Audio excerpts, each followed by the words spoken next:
Hello dear aspirants, આપ સર્વેનું અમારી YouTube channel game changing સાયકોલોજીમાં હાર્દિક સ્વાગત છે. આ વિડીયોમાં આપણે પ્રોબેશન ઓફિસર, ચીફ ઓફિસર તેમજ અન્ય સરકારી પરીક્ષાઓ માટે સમાજ કાર્ય એટલે કે સોશિયલ વર્ક વિશે અગત્યનો છે.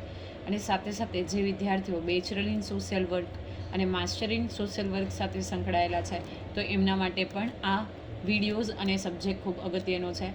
અને આ સમાજ કાર્ય વિષય અંતર્ગત આપણે સેવાર્થી તંત્ર અને લક્ષ્યાંક જૂથમાં દરમિયાનગીરીની પ્રક્રિયા એ પ્રકરણની ચર્ચા કરી રહ્યા છે. તો જો તમે આ ચેપ્ટરના અગાઉના વિડીયો જોયા ન હોય તો પ્લેલિસ્ટમાં જઈને ચેક કરી લેશો. અગાઉના વિડીયોમાં આપણે જોયું હતું કે સેવાર્થી તંત્ર અને લક્ષ્યાંક જૂથમાં દરમિયાનગીરીની પ્રક્રિયા શા માટે અગત્યનો ભાગ ભજવે છે. પછી આપણે જોયું હતું કે જ્યારે સેવાર્થી કાર્યકર્તા પાસે આવે છે તો કઈ કઈ બાબતો ધ્યાનમાં રાખી અને એનું ઓબ્ઝર્વેશન કરવામાં આવે છે અને નિદાનાત્મક મનોસામાજિક નિદાનાત્મક પરિસ્થિતિ એટલે કે પ્રક્રિયા છે તો એમાં કઈ કઈ મેટરનો સમાવેશ કરવામાં આવે છે. તો એ અંગેની વિસ્તૃત ચર્ચા આપણે અગાઉના વિડીયોઝમાં કરી હતી. હવે આજના વિડીયોમાં આપણે નિદાનના પ્રકાર વિશેની ચર્ચા કરવાના છીએ. તો અગેન ફર્સ્ટ લાઇન ખૂબ અગત્યની છે કે પર્લમેન દ્વારા નિદાનના 3 પ્રકાર આપવામાં આવેલ છે. તો તમને પૂછાઈ શકે કે પર્લમેને નિદાનને કેટલા પ્રકારમાં ડિવાઈડ કરેલું છે. તો આન્સર આવશે તમારો 3 પ્રકાર જે છે આપવામાં આવ્યા છે. તો સૌ પ્રથમ પ્રકારની આપણે વાત કરવાના છે જે છે ગતિશીલ નિદાન. તો ગતિશીલ નિદાન એટલે શું, એમાં કઈ કઈ વસ્તુઓનો સમાવેશ થાય છે તો એ અંગે આપણે વિસ્તૃત ચર્ચા કરવાના છીએ. અને આ જે નિદાનના પ્રકાર છે એ પર્લમેન દ્વારા આપવામાં આવ્યા છે. તો ગતિશીલ નિદાનમાં વ્યક્તિ સમસ્યા પરિસ્થિતિની જટિલતામાં સક્રિય રૂપથી ભૂમિકા નિભાવનાર બાબતોનું નિદાન કરે છે. ઓકે, જે વ્યક્તિ અને સમસ્યાની પરિસ્થિતિ છે તો એમાં શું કરશે, એની જટિલતા, એની જે કોમ્પ્લેક્સિટી છે તો એમાં સક્રિય રૂપથી ભૂમિકા નિભાવનાર બાબતોનું નિદાન કરે છે. જે કોઈ ફેક્ટર્સ છે, જે કોઈ બાબતો છે જે આ વ્યક્તિની સમસ્યા સાથે સંકળાયેલી છે તો એ બાબતોનું નિદાન ગતિશીલ નિદાનની પદ્ધતિમાં કરવામાં આવે છે. તેમાં એ બાબતોને જોડવામાં આવે છે જેને સામાન્ય રીતે મનોસામાજિક કહેવામાં આવે છે તથા તેની સાથે સાથે તેની અંતર્ગત સેવાર્થીની વર્તમાન ગતિવિધિનો પણ અભ્યાસ કરવામાં આવે છે. ઓકે, આ જે ગતિશીલ નિદાન છે એમાં એવી બાબતોને જોડવામાં આવે છે જેને બેઝિકલી આપણે મનોસામાજિક તરીકે ઓળખીએ છીએ. ઓકે, આપણે જોયું હતું મનો એટલે કે સાયકો, સામાજિક એટલે કે સોશિયલ અને બેઝિકલી ડાયગ્નોસિસ.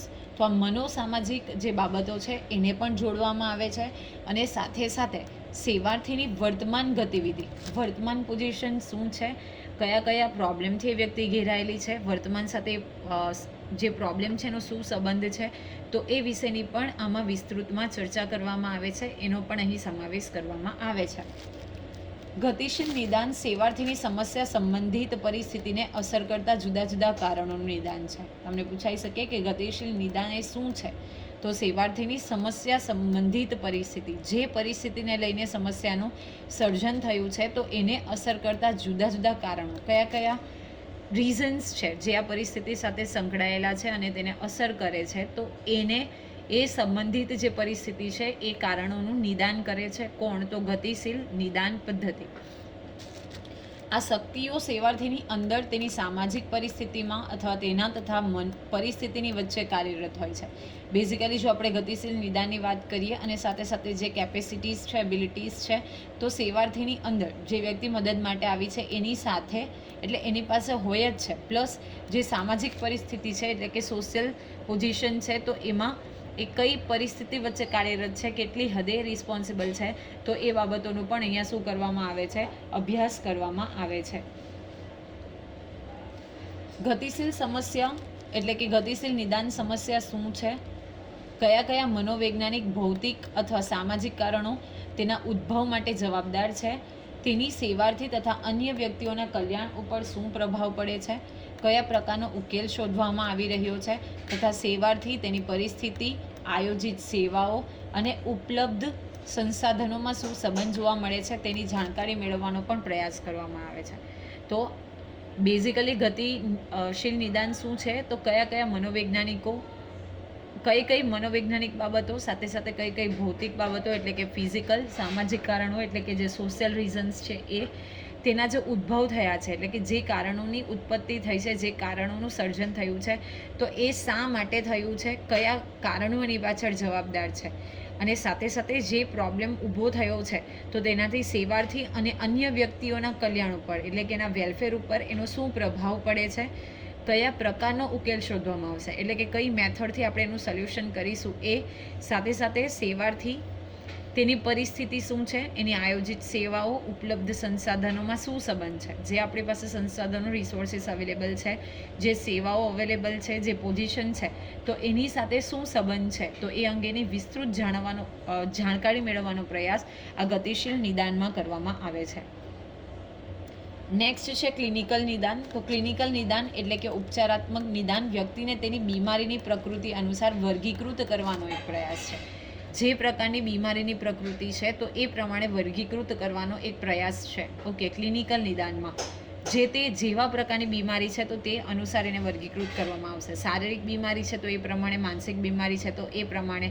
ઓકે, તેની અંતર્ગત તેના વ્યક્તિત્વના કુસમાયોજનના કેટલાક સ્વરૂપો અથવા લક્ષણો તથા તેની દુષ્પ્રક્રિયાના લક્ષણો, સ્વરૂપ, જરૂરિયાતો અને વ્યવહારના સ્વરૂપોની ઓળખ કરવામાં આવે છે. ઓકે, જે વ્યક્તિ જે છે એ એડજસ્ટમેન્ટ નથી કરી શકતી તો એના કયા કયા રીઝન્સ છે, સાથે સાથે એના લક્ષણો કયા કયા છે, સ્વરૂપ શું છે, કઈ કઈ રીતેની જરૂરિયાતો ઉદ્ભવી છે, વ્યવહાર કઈ રીતે કરવામાં આવે છે વ્યક્તિ દ્વારા, તો એની ઓળખ કરવામાં આવે છે. તેનાથી એ ખ્યાલ આવે છે કે વ્યક્તિના જવાબ તથા ક્રિયા કેવી રીતે તથા તેની આંતરવૈયક્તિક અથવા સામાજિક સંબંધોને કઈ રીતે પ્રભાવિત કરશે. જ્યારે ક્લિનિકલ નિદાન કરવામાં આવે છે તો વ્યક્તિના જે જવાબ છે, એટલે કે જ્યારે પ્રશ્ન પૂછવામાં આવે એનો જવાબ મળે તે, અને ક્રિયા કેવી રીતે કરે છે, કેવી રીતે એ એક્શન રિએક્શન કરે છે, તો એ અને સાથે સાથે જે આંતરવૈયક્તિક સંબંધ છે એ અને સામાજિક સંબંધોને એનું જે બિહેવિયર છે એ કેટલા હદે પ્રભાવિત કરે છે, તો એ વસ્તુનો પણ અહીંયાથી ખ્યાલ આવે છે.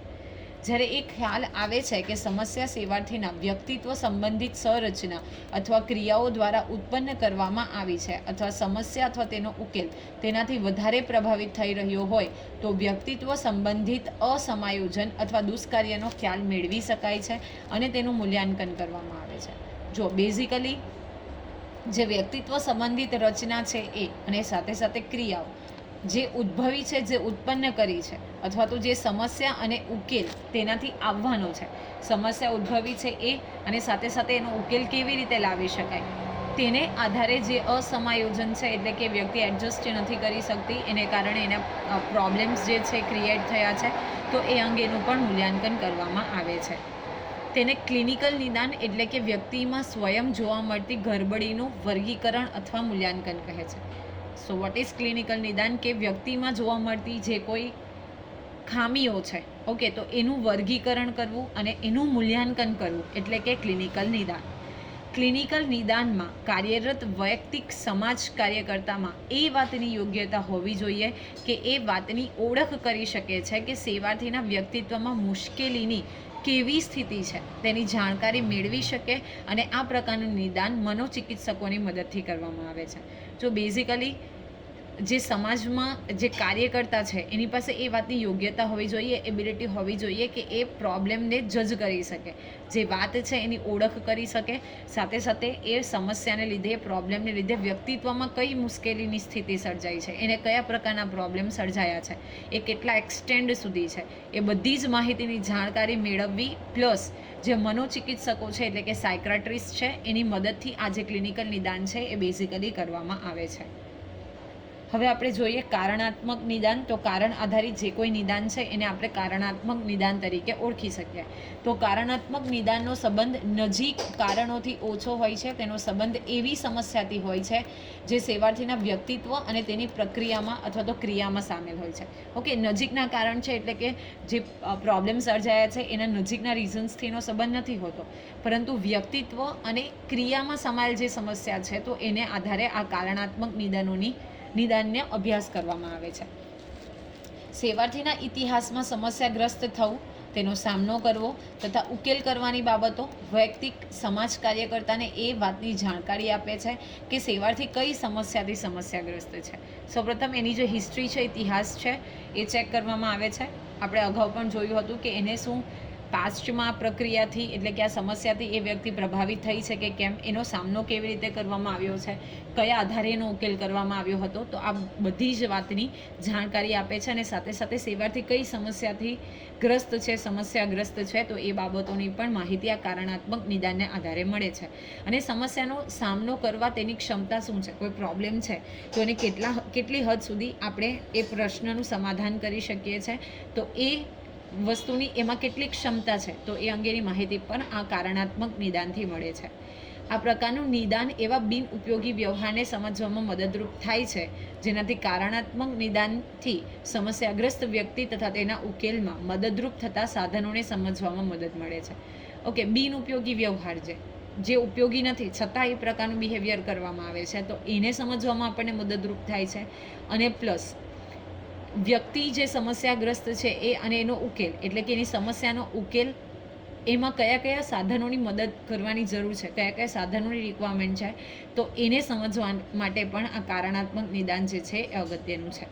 ટૂંકમાં વૈયક્તિક કાર્ય નિદાનાત્મક પ્રક્રિયા તથા તેનાથી પ્રાપ્ત પરિણામના હેતુઓ, વૈયક્તિક સમાજ કાર્યકર્તાને મદદ કરવાના ઈરાદાઓ અને કુશળતાઓની સીમાનું જ્ઞાન કરવાની સાર્થકતાને દોરવણી આપે છે. કઈ કઈ બાબતો સાથે સંકળાયેલી છે, તો સામાજિક કાર્યકર્તાને મદદ કરવાના જે ઈરાદા છે, કયા હેતુથી એ મદદ કરશે એ, પ્લસ એની કુશળતા, એનામાં કેટલી કેપેસિટી છે, કેટલી એબિલિટી છે, સ્કિલ છે, તો એનું જ્ઞાન એને સાર્થક કરવાની અને સાથે સાથે એને દોરવણી આપે છે, એટલે કે એને કે ગાઈડન્સ પ્રોવાઈડ કરે છે. એક પ્રક્રિયાના રૂપમાં તે સેવાર્થીના વ્યક્તિત્વના પ્રકાર, તેની આંતરિક અને બાહ્ય ક્રિયા અને સંસાધનો તથા સંસ્થાના સહાયક સાધનોના સંદર્ભમાં સમસ્યાની પ્રકૃતિનો ખ્યાલ મેળવવા અથવા મૂલ્યાંકન કરવાનો પ્રયાસ કરે છે. તેનાથી પ્રાપ્ત પરિણામ કાર્યકર્તા અને સેવાર્થી વચ્ચે થનાર આંતરક્રિયાની મહત્વપૂર્ણ બાબતોને સ્પષ્ટ કરે છે અને જરૂરી દોરવણી પૂરી પાડે છે.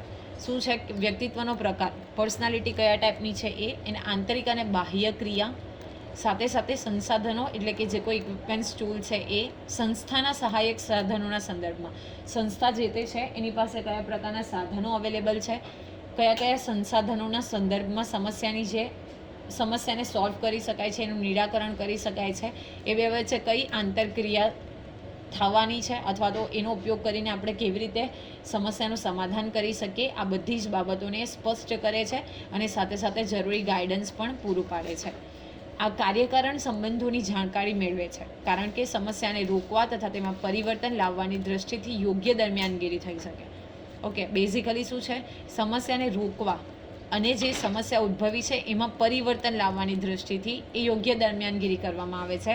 આ જે કારણાત્મક નિદાન છે એનો ઉપયોગ લેવામાં આવે છે અને એવી રીતે વૈયક્તિક કાર્યકર્તાની ક્રિયાઓનું તે માર્ગદર્શન કરે છે. એટલે કે સમસ્યાને રોકવા પ્લસ એમાં પરિવર્તન લાવવા, આ જે બે ટોપિક છે અહીંયા ખૂબ અગત્યના છે અને એના બેઝ ઉપર જે કાર્યકર્તા સ્ટેપ લેશે ઇન ફ્યુચર, તો એ અંગે એનું શું કરે છે, માર્ગદર્શન કરે છે. તો બેઝિકલી તમારે યાદ રાખવાનું છે કે પર્લમેનના મતે નિદાનના 3 પ્રકાર છે. એક છે ગતિશીલ નિદાન, બીજું છે ક્લિનિકલ નિદાન અને ત્રીજું છે કારણાત્મક નિદાન.